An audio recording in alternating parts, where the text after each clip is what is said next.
Hello everyone, c'est moi pour ma vidéo du dimanche et avant de commencer, je voulais vous souhaiter une bonne année 2023. On va croiser fort les doigts. Si elle n'est pas super bonne, qu'elle soit pas trop terrible. Je vais le dire comme ça. Bon, vous avez remarqué que je me suis pas changée par rapport à ma vidéo de dimanche dernier.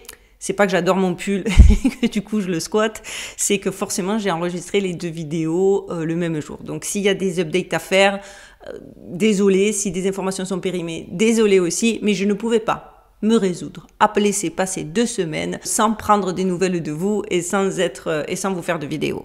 Pour le coup, j'ai décidé que ce qui serait sympa à faire, et Duchesse se joint à moi pour vous souhaiter une bonne année. Madame s'est réveillée de sa sieste. Croyez-moi, c'est un big deal, parce qu'en ce moment, elle doit dormir 22 heures sur 24. Vous allez voir, elle va se coucher sous le sapin et elle va faire sa petite sieste de la journée. Bref, donc je trouvais qu'il était sympa de faire une petite rétrospective, parce que clairement, je pense que l'année 2022 n'était pas une année pour rien. Lorsque je repense à cette année et aux événements bizarres qui l'ont marquée, une expression me vient immédiatement à l'esprit. Révélation de la méthode. Issu des anciens textes rosicruciens, ce concept obscur fait référence au processus consistant à exposer les masses à de sombres réalités, souvent de manière voilée et sournoise, pour susciter une acceptation implicite. Une fois que ces vérités formellement cachées sont révélées au public et qu'elles sont accueillies par l'apathie, l'indifférence, ou l'incrédulité générale, comme clairement c'est le cas, on va pas mentir, elles sont normalisées et intégrées dans l'inconscient collectif de la société. Certains occultistes comparent ce processus aux grandes œuvres alchimiques où le monde est transmuté selon la volonté de l'élite occulte. Le principe alchimique de la révélation de la méthode a pour principal composant une moquerie clownesque et grimaçante de la ou des victimes comme une démonstration de pouvoir et d'arrogance macabre. Lorsqu'elle est exécutée de manière voilée, accompagnée de certains signes occultes et de mots symboliques, et qu'elle ne suscite aucune réaction significative d'opposition ou de résistance de la part de la ou des cibles, elle constitue l'une des techniques les plus efficaces de la guerre psychologique et du viol mental. Avouez, ceci est on ne peut plus pertinent. Ce n'est pas de moi, il s'agit de l'explication de Michael Hoffman de Secret Society and Psychological Warfare, société secrète, et guerre psychologique. Et je trouve qu'on ne peut pas mieux l'expliquer que ça. Depuis l'avènement des médias de masse, la révélation de la méthode est devenue de plus en plus évidente. Alors que par le passé, l'élite opérait dans le plus grand secret, elle cherche désormais à opérer au grand jour. Au début et au milieu de cette opération, la tromperie a été une clé de l'accomplissement des objectifs. D'une manière générale, la tromperie est beaucoup moins nécessaire aujourd'hui, on peut le voir. Bien au contraire, la cryptocratie est en fait déterminée à révéler nombre de ses plus grands secrets à nous, les profanes, les moutons, depuis un certain temps déjà. Plusieurs événements de 2022 correspondent parfaitement au concept de la révélation de la méthode. Les théories du complot se transforment en vérité évidente sous nos yeux. De sombres secrets sont révélés, mais la plupart du monde ne saisit pas toujours ce qu'ils signifient. Et c'est exactement ce qu'ils veulent. L'objectif de ma chaîne, ainsi que d'excellents sites sur lesquels je me base, comme celui, vous le savez, je le répète, de Vigilant Citizen, d'ailleurs dont une grande partie de cette vidéo est tirée parce qu'on a les mêmes bases, on a les mêmes références et qu'il est génial. Et en plus, j'avais pas vraiment le temps, je vous l'ai dit, je vais pas le répéter, de cette semaine, de faire mes recherches plus fouillées que d'ordinaire. Et d'exposer donc ma chaîne et d'exposer ce qui se passe réellement. Ainsi, au lieu d'accepter passivement leur folie par ignorance, nous pouvons la rejeter activement par connaissance. Je vous l'ai dit, La liberté viendra de l'éveil. Voici un aperçu donc, un petit récapitulatif, parce que c'est ce qui se fait en fin d'année, de certains événements révélateurs de 2022 et de leur signification dans le grand schéma des choses. Et c'est maintenant les amis, on y va.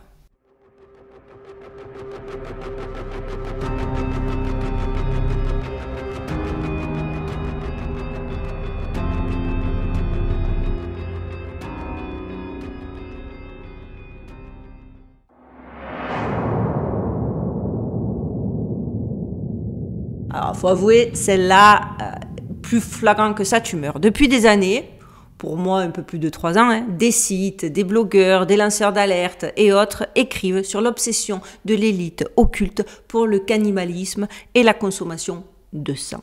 Dans les cercles occultes, on croit que l'extraction et la consommation de sang dans des circonstances spécifiques peuvent avoir des effets rajeunissants, puissants.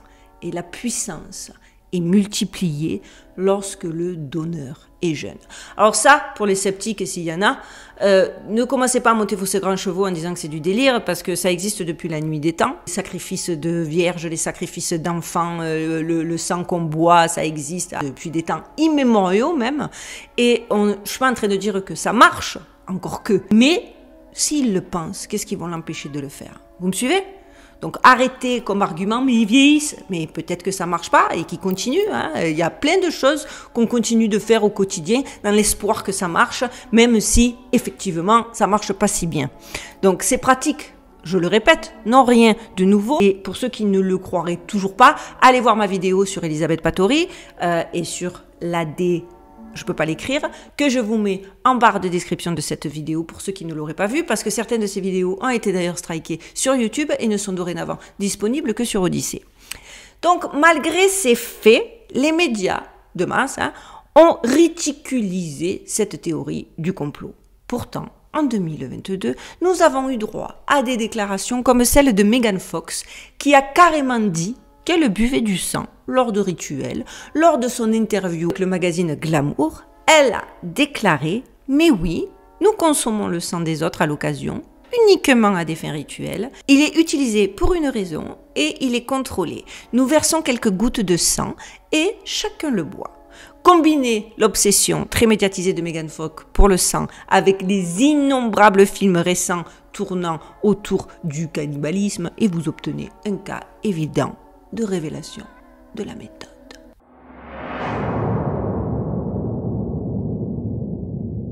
Alors chaque fois que je pense aux images d'Anne Heche tentant de se détacher d'une civière portée par 2 pompiers, je suis toujours profondément troublée. Et tant de questions continuent de me venir à l'esprit. Pourquoi l'ont-ils couverte comme si elle était déjà morte, alors qu'elle était sur le brancard? Pourquoi n'était-elle pas correctement attachée sur la civière? Plus important, pourquoi donnait-elle la sensation d'essayer de fuir? Et pourquoi le protocole, parce qu'aux États-Unis, il faut savoir, c'est des robots, d'accord? Le protocole, il est plus fort que tout.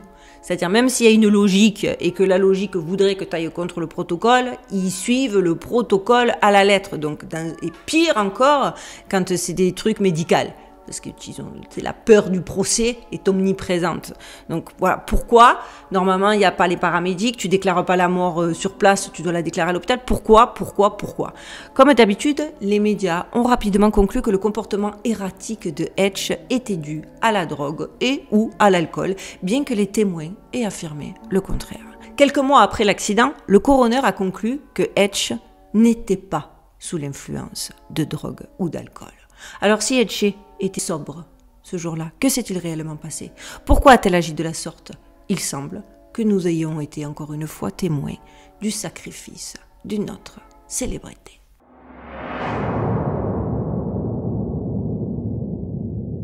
En septembre 2022, l'Université de l'Indiana a dévoilé une statue en l'honneur d'Alfred Kinsey, dont j'ai parlé dans certaines de mes vidéos au sujet des enfants. Les recherches de ce monsieur ont été financées par la fondation Boom Rockefeller, vous l'aviez sur le bout de la langue, et servent aujourd'hui encore de base à l'éducation sexuelle en Amérique. Ceci étant dit, voici un tableau tiré de son livre « Sexual Behavior of the Human Male ». Le tableau 34 est l'un des tableaux les plus horribles de toute l'histoire de la science. Ce tableau 34 documente les réponses sexuelles des enfants, du nourrisson à l'adolescent, telles qu'elles ont été enregistrées par leur abuseur masculin adulte. Ces pédos ont mené des expériences sexuelles sur des centaines d'enfants en les amenant à ce que les expérimentateurs appelaient orgasme. Cris, pleurs, lutte contre le partenaire sexuel et en chronométrant, s'il vous plaît, ces réponses avec un chronomètre forcément.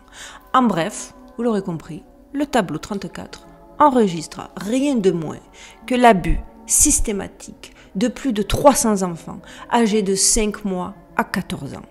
Les données qu'il contient sont tout simplement horribles.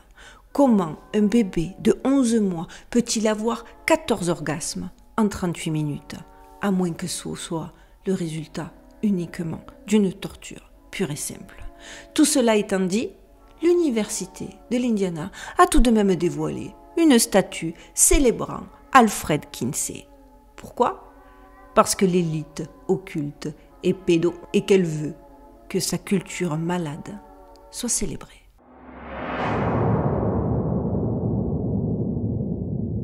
Alors là, je vous en ai offert un sacré sacrilège. Entre la cérémonie du Commonwealth, les galas du Met, les anniversaires des people à droite et à gauche, rien de moins qu'un défilé d'esclaves de l'industrie, clairement influencés par les rituels de magie sexuelle de l'élite occulte. Les fêtes ne sont rien de moins que l'occasion pour les esclaves de l'industrie d'imiter leurs manipulateurs, de la même manière que les tout-petits imitent leurs parents. Plus important encore, nous sommes encore face à une révélation de la méthode.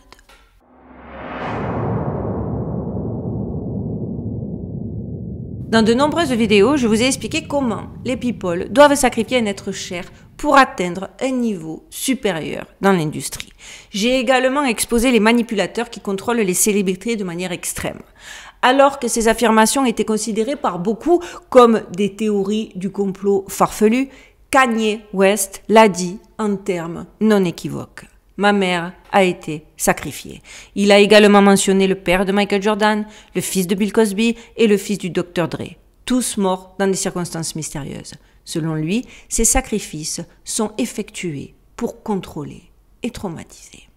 Petit rappel de ma vidéo, une semaine auparavant, Kanye avait révélé même que son entraîneur personnel Harley Pasternak était un manipulateur de MK. Il a même posté des SMS hyper glauques et menaçants qu'il avait reçus de Pasternak lui-même. Alors, toujours une théorie du complot? Je ne pense pas. On continue.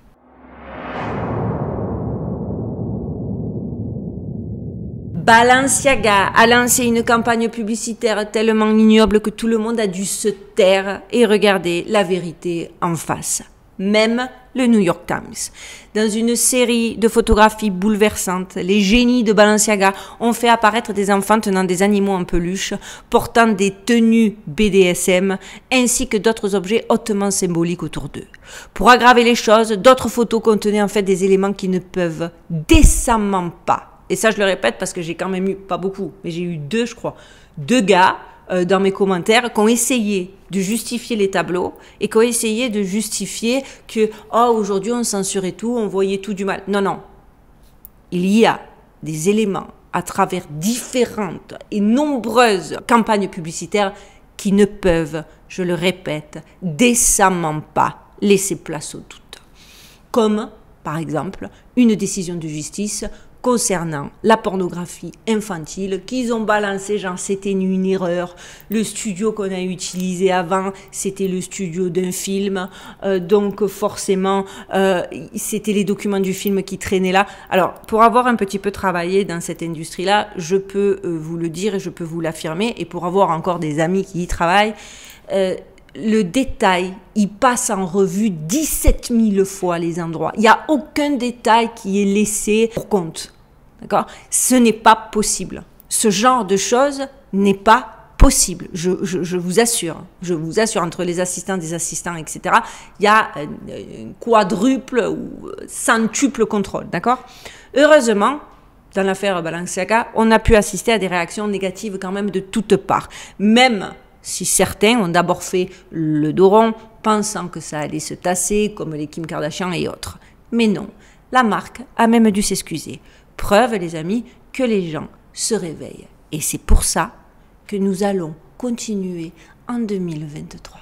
Comme moi et d'autres chercheurs de vérité, je vais dire ça comme ça, je vais employer le terme chercheur de vérité, donc comme le site Vigilant City Z et comme Alexandre Le Breton, pour ne citer que mes favoris, mais il y en a encore bien d'autres, nos recherches, nos vidéos, nos articles et autres ont, cette année 2022, été mis à rude épreuve. Entre censure, shadowban, strike, démonétisation, menace de perdre nos chaînes ou devoir fermer nos sites pour ceux qui ont des sites, et j'en passe.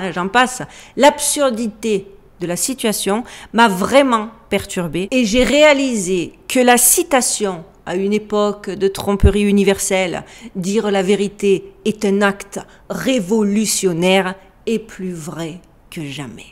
Et à chaque fois que j'ai failli baisser les bras, car en plus d'être attaqué de manière grossière, de recevoir des menaces de mort par mail, de me voir sans arrêt accusé des pires retorts, parce que je vous en ai passé, mais il y a des gens sur des sites qui sont allés balancer des horreurs sur des vies privées qu'ils m'ont inventées, bref, et persistant, parce que ça a été persistant, ce n'est jamais facile.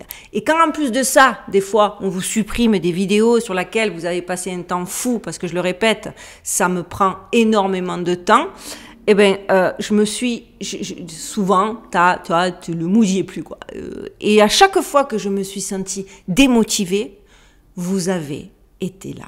Je profite donc de l'occasion pour vous remercier et pour vous remercier du fond du cœur, pour remercier chaque abonné individuellement de soutenir ma chaîne et de lui permettre de survivre. Que ce soit en partage, que ce soit en commentaire, que ce soit en don, que ce soit par mail, que ce soit sur Instagram. Merci, merci à vous d'être là et surtout, merci d'être vous.